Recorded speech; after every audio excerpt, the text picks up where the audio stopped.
How's everybody doing? My name is Anthony Brian Logan, and today we're going to talk about Mitt Romney's scathing op-ed in the Washington Post against Donald Trump, published just 2 days before he is to become sworn in as the next senator from Utah, replacing the retiring Orrin Hatch.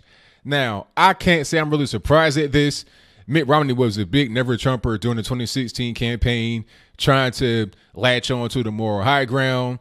Although he's of the Mormon faith, which kind of endorses bigamy, but I won't go down that road, so I digress.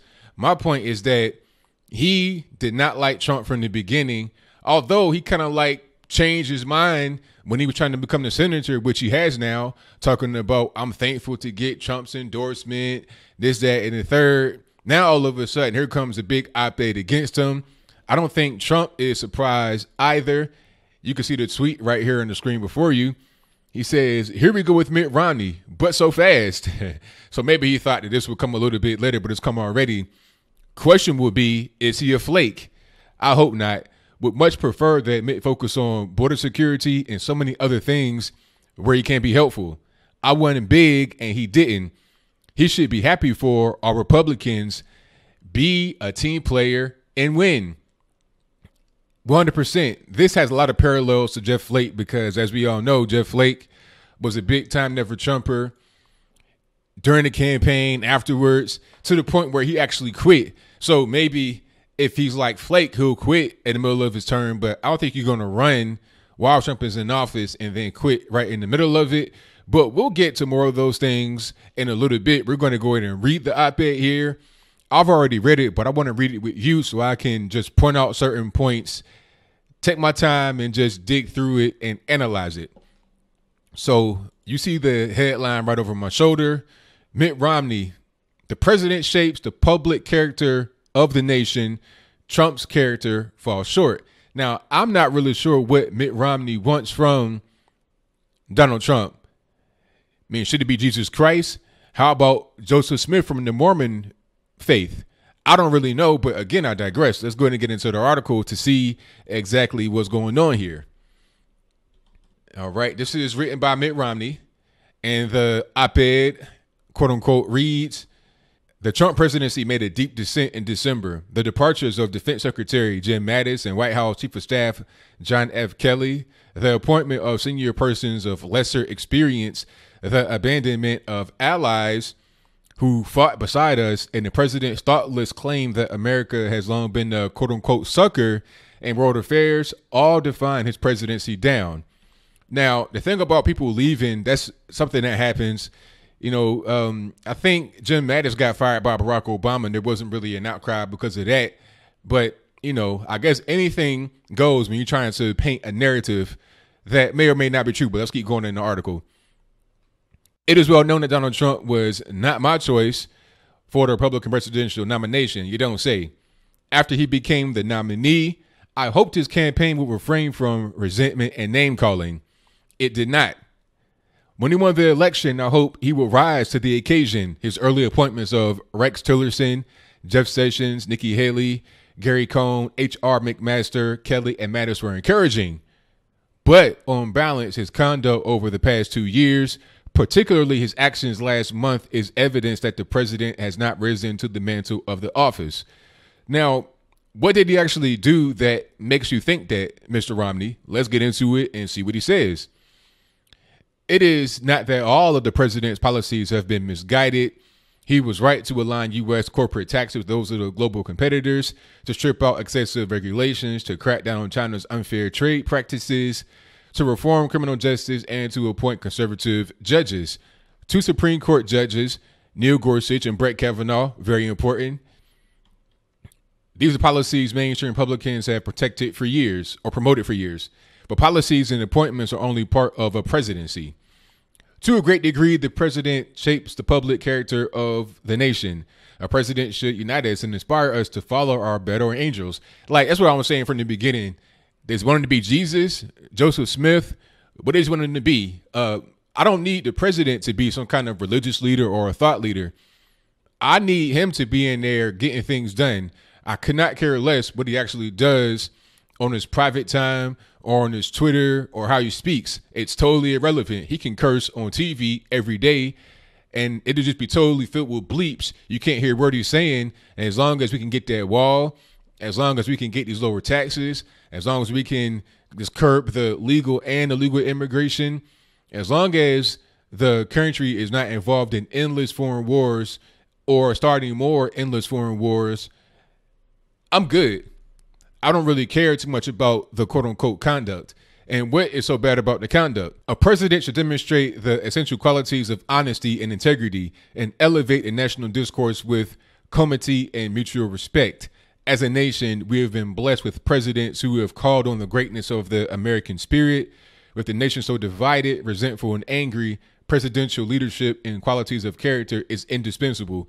And it is in this province where the incumbent shortfall has been most glaring. The incumbent, that right there is kind of a buzzword, a trigger word to me. It sounds like either Mitt Romney wants to run, which it doesn't make any sense. Why would you become the senator now and then run for president in 2020, maybe 2024 after he's done? Or he wants to give the alley-oop to somebody else, like a Jeff Snowflake who quit and had some of these same talking points that Mitt Romney has. I can't really call it, but let's keep going in the article. The world is also watching. America has long been looked to for leadership. Pause right there. See, now we're getting into globalism. I'm not really a fan of that. And Trump is a guy that is anti-globalism. So if you are an anti-globalist, as am I, this would be a positive that he's saying in this particular article rather than a negative. But let's keep going. Our economic and military strength was part of that, of course, but our enduring commitment to principled conduct in foreign relations and to the rights of all people, to freedom and equal justice, was even more esteemed. Trump's words and actions have caused dismay around the world. In a 2016 Pew Research Center poll, 84% of people in Germany, Britain, France, Canada, and Sweden believed the American president would do the right thing in world affairs. 1 year later, that number had fallen to 16%. Now, why should I care as an American citizen what anybody thinks in any foreign country about our country? Why does it matter? I don't care. They can have whatever opinion they want. They can't vote.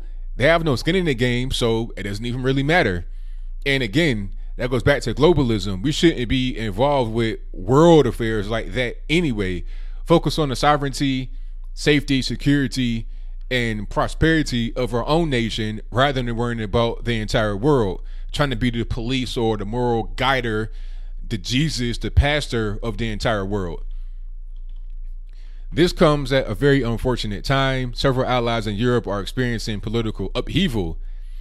Upheaval or just change. Things change. You know, it's not really that big of a deal.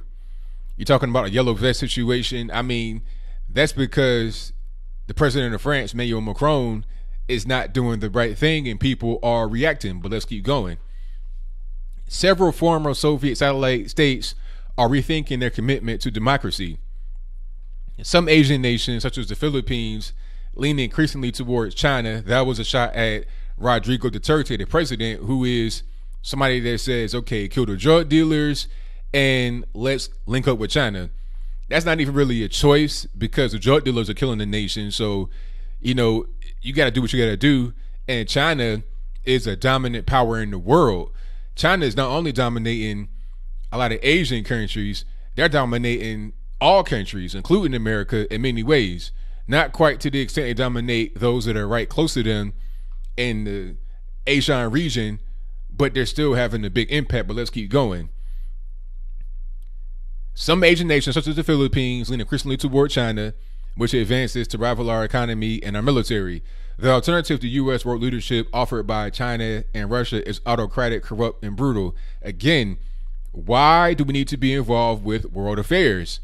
If Philippines wants to link up with China and be more friends with them and lean on them for stuff that they need, that's perfectly fine. That's not our job to try and intervene and be like, no, you can't do with them, do with us. The article continues. The world needs American leadership, and it is in America's interest to provide it. A world led by authoritarian regimes is a world, and in America, with less prosperity, less freedom, and less peace. I don't know about, trying to be the world police. You sound like Captain Planet over there. Let's just not, again, this is a piece that is full of globalism. Did Mitt Romney write this, or did some of his handlers write this? I can't call it. It continues to reassume our leadership in world politics. We must repair failings in our politics at home. That project begins, of course, with the highest office once again acting to inspire and unite us. It includes political parties promoting policies that strengthen us rather than promote tribalism by exploiting fear and resentment.